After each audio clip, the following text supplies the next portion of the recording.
శ్రీ గురుభ్యో నమః. శ్రీ సరస్వత్యై నమః. రామయ్య, ఓ రామయ్య, సీతారామయ్య. బాబా మళ్ళీ మొదలుపెట్టింది. పువ్వంటుంది, కొమ్మంటుంది, ఆకంటుంది. ఇంత ఎండాకాలం మీరంతా ఏసీలు వేసుకొని పడుకుంటారు. మా అన్నయ్య మాత్రం కాసేపు కూడా రెస్ట్ తీసుకోకూడదు. అంతేనా? లక్ష్మణస్వామి వచ్చారా? ఎదురు చూస్తున్నా, మీరే వస్తారని తెలుసు, మీకోసమే చూస్తున్నా. అబ్బో ఇదేమిటి కొత్తగా? నిజమే స్వామి, నువ్వు రామదాసువు కదా, మరి ఆయన గొప్పదనం గురించి ముందు నీకే చెప్తుంటే నువ్వు ఎక్కువ సంతోషపడతావు కదా, అప్పుడు మన ఇద్దరి సంతోషం కలిసిపోతుంది అని. నాకు స్వామిని చూడాలని ఏం లేదు, నీకోసమే వచ్చాను, నీతోటే మాట్లాడదాం అనుకున్నాను. ఆ సమర్పించే పుష్పం ఏదో నీ ద్వారా సమర్పిద్దామనుకున్నాను. అవునా? ఏమిటో అది. అవధుల్లేని స్వామి ప్రేమ అని నేను ఎప్పుడూ చెప్తుంటా కదా. నా చిన్నప్పటి ఫ్రెండ్ రామకృష్ణ ప్రభ అని జూన్ 2021 సంచికలో వచ్చింది.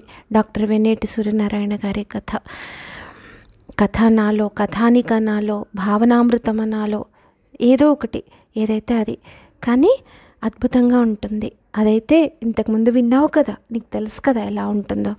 అవును, నాకు తెలుసు. ఇప్పుడు ఏంటైతే అంటే వెంకటేశ్వర స్వామిని రామచంద్ర రూపాంతరస్య అని స్వామికి సంకల్పం చెప్పడం విన్నాం. సో వెంకటేశ్వర స్వామి అయినా మీ అన్నయ్యే కదా. అవును. అయితే స్వామి మనుషుల్నే కాదు, జంతువుల్ని, పశుపక్షాదుల్ని కరుణిస్తాడు అని రామాయణంలో చదువుకున్నాను. ఇప్పుడు అలాంటి ఒక భావనామృతం చదివేసరికి ఏం బ్రతుకులే నాది. రోజు చేద్దామనుకున్నాను, చేస్తున్నానా? రామాయణం మొదలుపెట్టాను, అది చేయలేకపోతున్నాను. ఏదేదో చేయాలనుకుంటాను, చేయలేకపోతున్నాను. వేస్ట్ బ్రతుకు నాది అని అనిపించి నిరాశలో కూరుకుపోతున్న సమయంలో ఇది విన్నాను, ఇది చదివాను. చాలా సంతోషంగా అనిపించింది. ఇప్పుడు చదివావా? ఎప్పుడో 2021లో కదా అని నీకు సందేహం రావచ్చు. అప్పుడు చదివానేమో, మర్చిపోయాను. మళ్ళీ తీసిపెట్టిన కలెక్షన్లో కనిపించింది. ఓకే, స్వామి నాకు ఇలా ఊరట కలిగిస్తున్నాడన్నమాట అనిపించింది. మరి ఇప్పుడు సంతోషం కలిగిన, బాధ కలిగిన మీ అన్నయ్యకే కదా చెప్పాలి. అందుకే వచ్చాను. ఇదే 93వ పుష్పంగా సమర్పిద్దామని వచ్చాను. అవునా? సరే కానీ వింటాను. డాక్టర్ వెన్నేటి సూర్యనారాయణ గారి భావనామృతం, అవధుల్లేని స్వామి ప్రేమ. యథాతథంగా వారి మాటల్లో వినిపిస్తాను. లక్ష్మణయ్య, తర్వాత మీ అన్నయ్యకి నువ్వే వినిపించాలి. ఎప్పట్లాగే దేవస్థానం వారి పుస్తకాలు దొరికే చోట మెట్ల మీద కూర్చొని స్వామికి నమస్కరించుకున్నాను.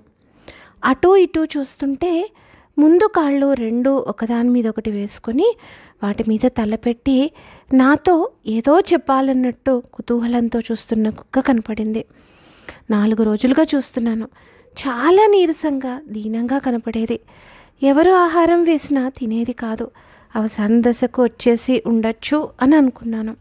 పారిశుద్ధ్య కార్మికులు అక్కడ దుర్వాసన లేకపోవడం వల్ల విషయం అది కాదని అన్నారు.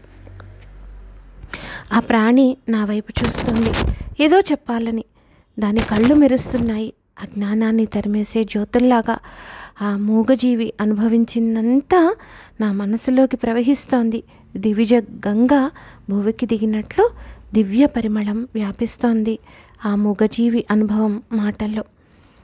4 రోజుల క్రితం ఇక్కడికి వచ్చినప్పుడు జనం తండోపతండాలుగా గోవిందనామం చెప్పుకుంటూ తరలిపోవడం చూశాను.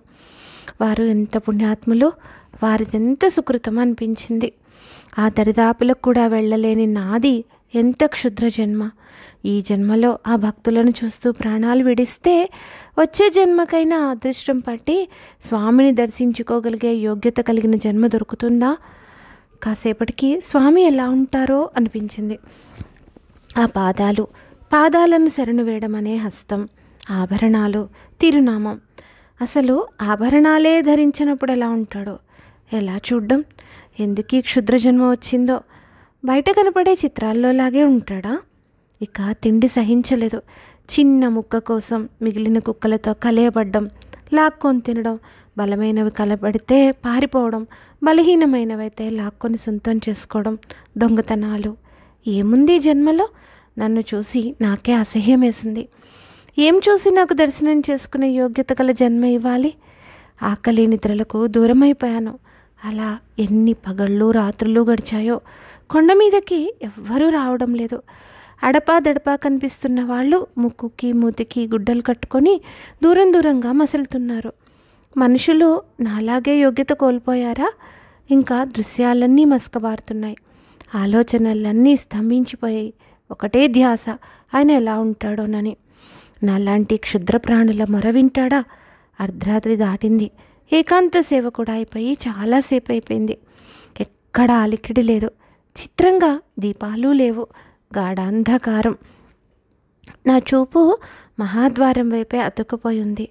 దూరంగా చిన్న చుక్కలా మొదలైన వెలుతురు క్రమంగా గొప్ప కాంతిపుంజమైంది. స్పష్టమైన ఆకారం దాల్చింది. నల్లగా మబ్బులా మెరిసిపోతున్న మేని ఛాయ, వంగపండు రంగు ధోవతి, ఉత్తరీయం, ఒక్క ఆభరణం లేదు. అతి మనోహరమైన చిరునవ్వు అంత దూరాన్నుండే స్పష్టంగా కనపడుతున్నాడు. దగ్గరకు రమ్మని సైగ చేశాడు. నేనా? నీ దగ్గరకా? ఇంత క్షుద్ర రూపంతో ఉన్నానే, ఎలా అని అనుకుంటూనే ముందుకు కదిలాను. ఆయన నన్ను వెనక్కి చూడమన్నాడు. ఆశ్చర్యం, కుక్క శరీరం అక్కడే ఉంది. మరి నేనెవరు? స్వామికి దగ్గరగానే ఉన్నాను. గాల్లో తేలుతున్నాను. ఎవ్వరూ లేరు. అయినా నేనే. వెంటపడి వెళ్ళిపోతున్నా. కొండలు గుట్టలు ఒదిగి ఒదిగి దారిచ్చేస్తున్నాయి.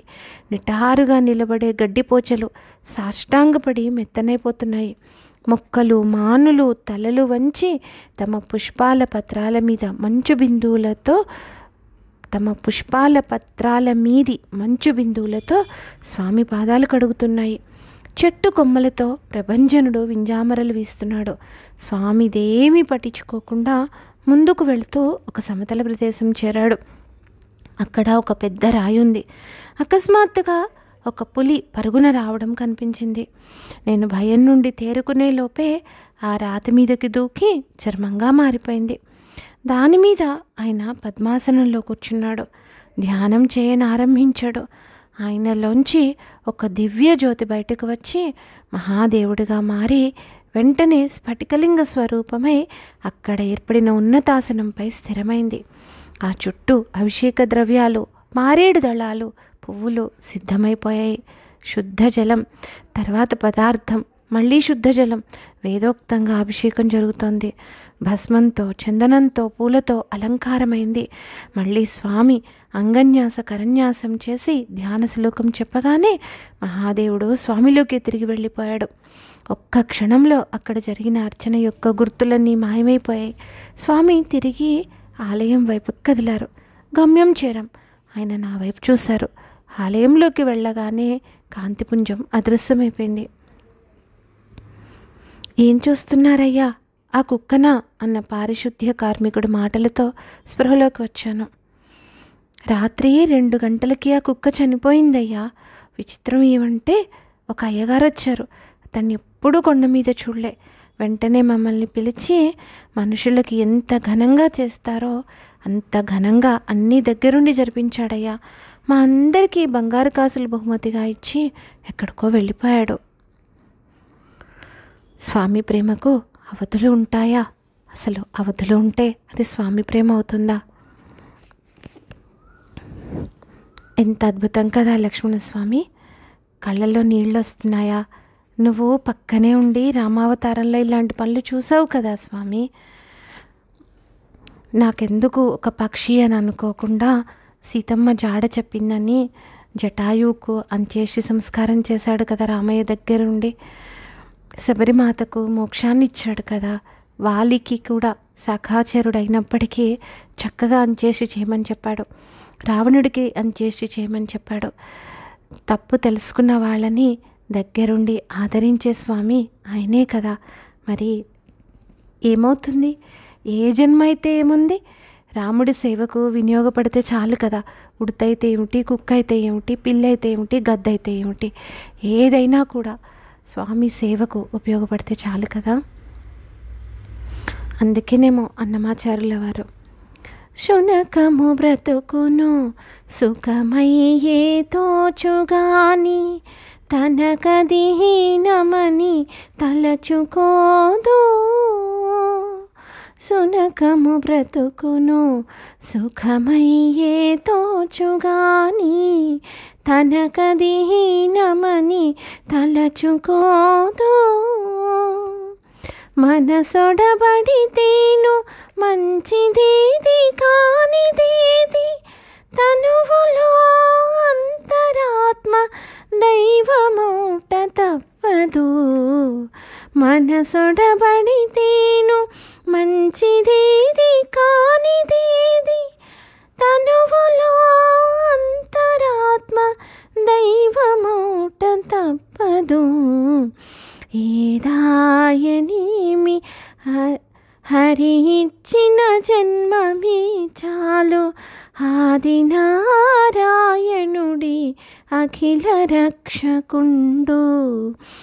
ఏదాయనేమి